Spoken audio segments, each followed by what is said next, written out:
Welcome to How Leaders Lead. I'm Koula Callahan, here to bring you another edition of 3 More Questions with David Novak. David, it's so great to be with you. How you doing today?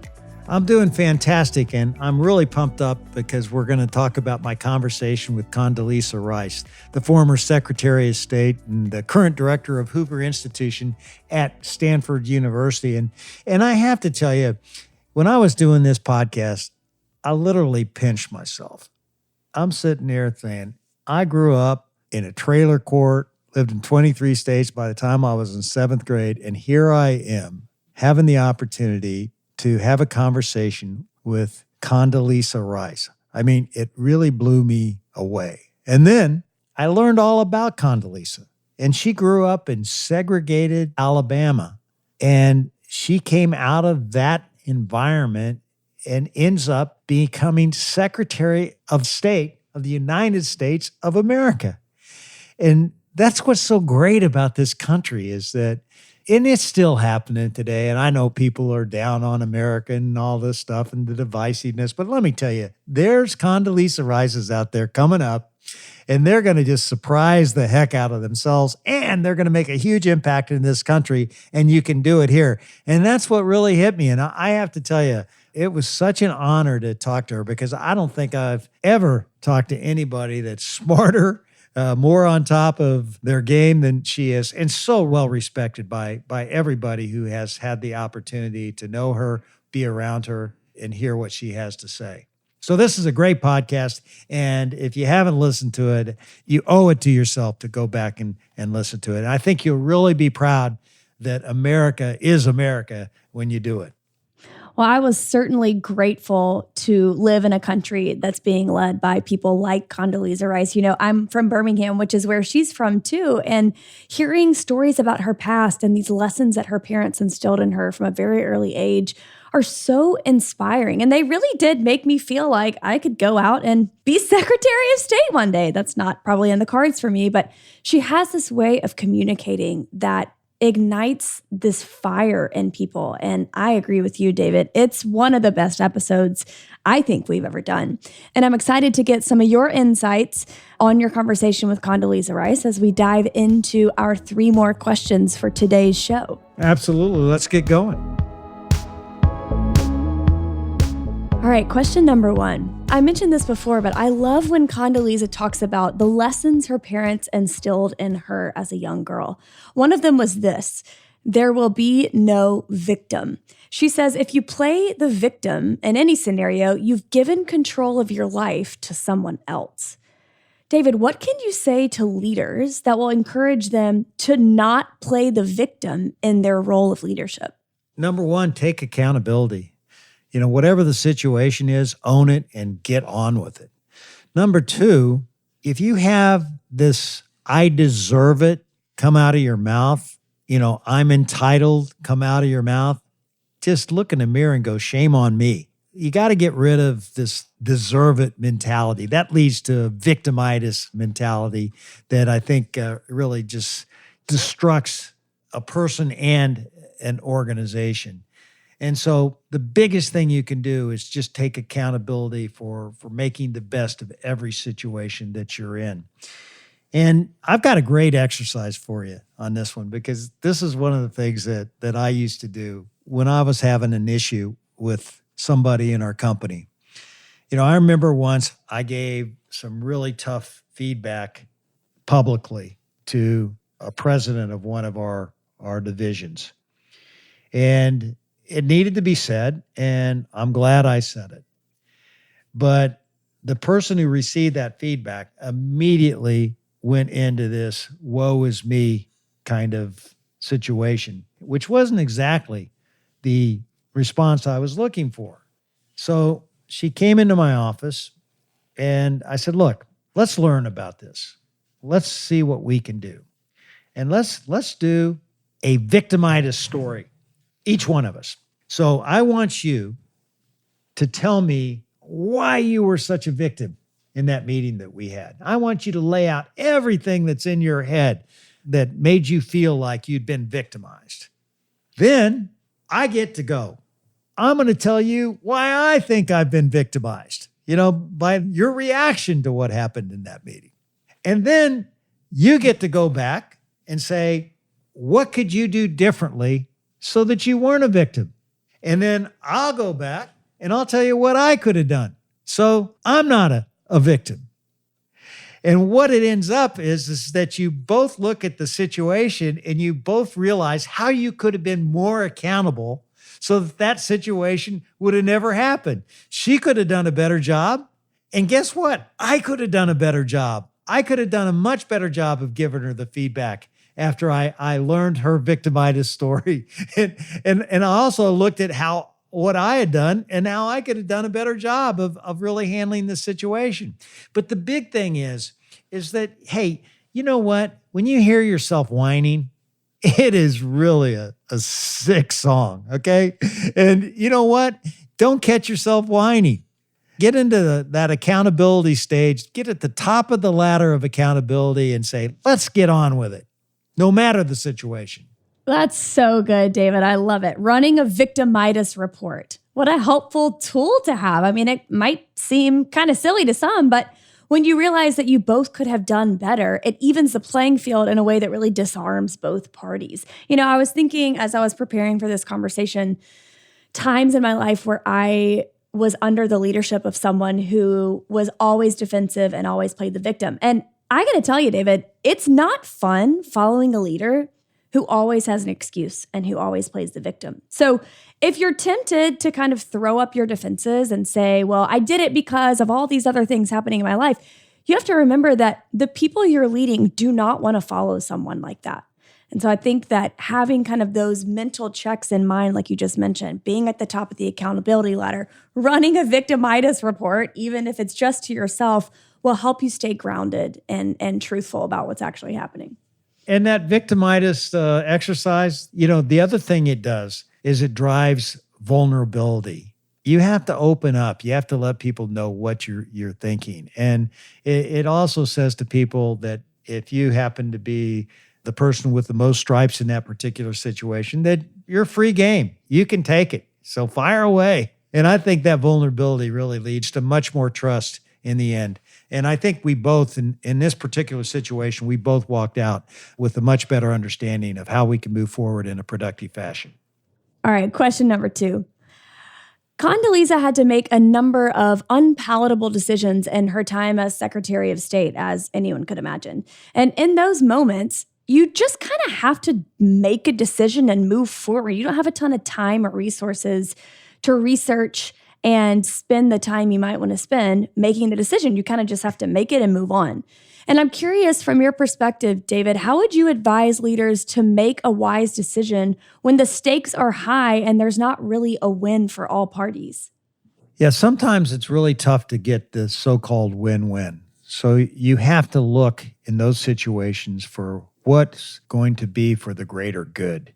You got to make that tough call. I remember there was a movie years ago called Sophie's Choice where there was no choice that was really a good choice. You were kind of faced with a tough result in both situations. And those things happen. But in the end, when you make that tough choice, the one that really makes you think a lot, you got to think of the greater good for the organization. You know, I was talking to a former CEO the other day, and he was talking about how hard it was to restructure his company.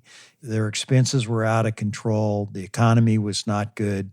And he had to lay off like 1,000 people. And he said, you know, they were good people. They hadn't done anything wrong, but I had to lay these people off. And I don't know that I've ever really gotten over that. And I think these decisions are really hard for everybody that has to make it. But the reason why I know this CEO made that decision is he knew that he had to so that the company could ultimately thrive and get back on its feet and that they could ultimately hire more people. And they ended up doing all of those things. But man, when that happened, I guarantee you, this was a decision where you lose a lot of sleep on. I always said, you know what? The business results never really killed me. It was the people issues that were always the toughest. You know, when you got to look a person in the eyes that you hired and tell them that they're not making it, That's one of the hardest things that you have to do. But you have to do it because number one, they aren't making it, and everybody else in the organization knows that's the case. So you're demotivating everybody when you're not making the tough call. And number two, if you get somebody in there who can really do the job, just think how much better the organization is going to be. So as painful as it is, you have to look at this for the greater good. And, that's how I think you make these decisions. It's not always equal. It's not always like you're on a teeter-totter with somebody that weighs exactly what you weigh, and you're evened out. That teeter-totter never really is totally balanced. And, sometimes it seems out of weight and out of balance, but the leader has to make the decisions that will get you back in balance over the long term. I love that you included that last part, the long term, because as you're talking, I'm even thinking that a helpful practice when you're making these tough decisions is envisioning the organization a year from having made that decision. And if you're able to clearly see that things are better for the most people a year from now when you make that hard decision, I imagine it's a little bit easier to make that decision when you know that it's for the greater good for the most people. It's been documented, but people make decisions basis two things: pain and pleasure. You're not going to do what gives you pain, but you will do what gives you pleasure. And so one of the things you have to do is, I think, ask, what happens if I don't make that decision? How much pain am I going to incur that's going to keep me from pleasure? And I think that's the question you got to ask yourself. What happens if I don't make this tough decision? It's not very palatable, but what happens if I don't? And by the way, if you're the leader, you're getting paid to make that decision. And guess what happens? If you don't make that decision, guess what's going to happen? Somebody else is going to make that decision because you're not going to have your job in the end. I've seen this happen over and over again. For the people who can't really make the decision, can't make the tough calls, there's always somebody that can do it better, and they end up having the job. That is so true and so powerful. And I hope that the leaders listening who are faced with a decision that might not be easy just are encouraged by that and use these little practices and mental hacks, if you will, to work up the courage to make the decision and know that they'll ultimately be rewarded for it. It's hard to see the silver lining, but that's one thing that I think Condoleezza Rice is really good at. She is so positive and sees the silver lining in the situations. And I think nobody wants to work for an Eeyore. They want to work for people who see a better world. And if you don't know what Eeyore is the donkey that's going, whoa, it's going to rain. You get the idea. Oh, woe is me. I'm not too young to know who Eeyore is. I know who Eeyore is. Okay, well, now I'm talking for all those people a little younger than you, maybe. Certainly don't want to work for an Eeyore. All right, let's move on. Question number 3. Condoleezza is really passionate about helping leaders motivate other leaders to continue developing themselves. And David, I know that you're also passionate about this. What advice can you give leaders to motivate other leaders to continue developing? I think you have to reward it in your organization. One of the things that we expected our leaders to do was have a documented record of being a people grower. And so when we were doing our annual reviews, we would always ask ourselves, who is this person hired? Who is this person developed? Who is this person retained? And I think that's really important. And the other thing is that you got to set the example. As a leader, how are you growing yourself? I think you got to know yourself and grow yourself and really force people to really become self-aware on their areas of their strengths and also their areas of opportunity. And we've talked about that before on this show. But I think that the best way to really motivate others to continue to develop is to make them know that this is a high priority and you're not going to grow in this company or any company if this doesn't ultimately become a towering strength of yours. Reward people growers in your organization. That's so good. Even incorporating some of those same ideas into quarterly reviews and annual reviews. Who have you retained? How have you developed the people underneath you? I think that that's so important for people to just continue to have top of mind. The other thing too, Koula, that we did, now that I think a little bit more about this, is we had individual development plans. So everybody in the company had their own individual development plans, and it forced them to take a look at where they stood today and how they could get even better and have an action plan that would develop them and help them reach their full potential. So if your company isn't giving you an individual development plan, develop one yourself. Don't leave your own development in somebody else's hands. That's why, Jason Goldsmith and I wrote the book, Take Charge of You. We wanted to teach people how to self-coach themselves to success, because that is how you can really transform your life and your career. Again, don't be a victim. We talked about it at the top. Take accountability. Put your own career in your own hands and grow yourself. When we know better, we do better. And that's what I love about not only developing as a professional, but why I love Take Charge of You so much. It just builds your self-awareness in a way that you understand what it is that makes you tick, what you need to cut out of your life, and what you need to do to get even better at your craft. And Koula, that's why we do our podcasts. We want the listener to grow and develop by learning from other leaders. And that's one of the best ways to learn, is to learn from people that know more than you about a subject. And the good news is Condoleezza Rice knows a lot about a lot of things. And that's why everyone should listen to that podcast. It's so true. This episode with Condoleezza is truly incredible. I mean, I love all of our episodes, but this one stands out to me as one of the most powerful. So kudos on some great interview questions. And if you haven't listened to it, go back in the feed and download the episode with Condoleezza Rice. I promise you won't regret it. All right, everybody. Thanks again for tuning in to another episode of How Leaders Lead. We're on a mission to make the world a better place by developing better leaders. And if you carve out a little time with us each and every week, we'll help you build the confidence you need to lead well. And one more thing. Tune in Thursday for my conversation with Bill Rhodes, the CEO of AutoZone.